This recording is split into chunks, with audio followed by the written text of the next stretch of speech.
வணக்கம். அசோக் வழக்கறிஞர் பேசுகிறேங்க. தாவாக அரசு மீண்டும் மீண்டும் தவறுகளை செய்து கொண்டிருக்கிறார்கள். ஒரு அரசு வழக்கறிஞர் நியமனத்தில் மாவோயிஸ்டத்தை சார்ந்த சத்தியபாலனை நியமனம் செய்துள்ளார்கள்.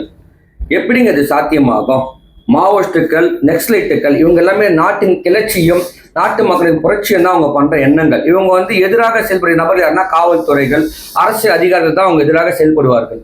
இப்படிப்பட்ட நபருக்கு நீங்க கோயம்புத்தூரை சார்ந்த சத்தியபாலன் ஒரு 15 ஆண்டுகளாக அந்த இயக்கத்தில் தொடர்பு இருந்திருக்கிறார், உறுதிப்படுத்தப்பட்டுள்ளது.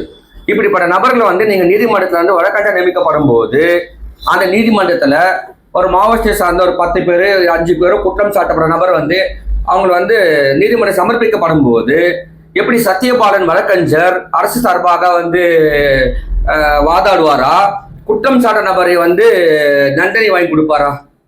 எப்படிங்க இது சாத்தியமாகும் சொல்லுங்க? இந்த மாதிரி தொடர்ச்சியா அரசு வழக்கறிஞர் நியமனம் பார்த்து ஏற்கனவே பார்த்தீங்கன்னா இதே ஒரு சம்பவம் பார்த்தீங்கன்னா திருப்பத்தூரை சார்ந்த ஷேக் சுல்தான் என்பவர் வழக்கறிஞர். இவர் ஒரு ஆடு திருடுகிறார், ஒரு குற்றவாளியாக பதிவு செய்யப்பட்டது. இவருக்கும் அரசு வழக்கறிஞர் நியமனம் பண்ணினார். எப்படி குற்றவாளிகளுக்கு அரசு வழக்கறிஞர் நியமனம் பண்றாங்கன்னு எனக்கு தெரியல. தெரிஞ்சே பண்றாங்களா? ஏன் முதலமைச்சர் பார்வைக்கு வரலையா?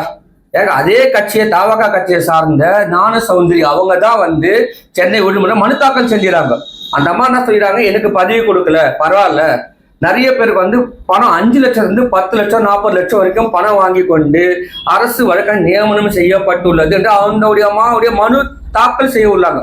இதுல தாவக தலைவர் குஷி ஆனந்தம் தொடர்பு இருக்குது நம்ம குற்றம் சாட்டப்பட்டுள்ளார்கள். இப்படி இருந்தா மக்களுக்கு எங்க நீதி கிடைக்கும்? பாதிக்கப்பட்ட மக்களுக்கு நீதி கிடைக்குமா?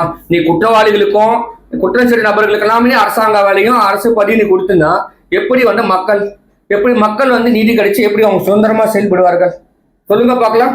சட்டத்துறை அமைச்சர் நிர்மல்குமார் எப்படி குற்றவாளிகளே நீங்க அரசு வழக்கறிஞர் நியமனம் பண்றீங்க? உங்களுடைய அமைச்சகம் உங்களுக்கு தெரியாம எப்படி நடக்கிறதுதான் எனக்கு தெரியல. இதே மாதிரி குற்றவாளிகளை நியமனம் செய்தா எங்க நீதி கிடைக்கும்?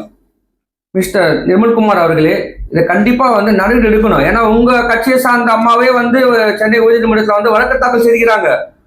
அது நீதிமன்ற வழக்கு வரும்போது தான் தெரியும் கோடிக்கணக்கான பணம் ஊழல்.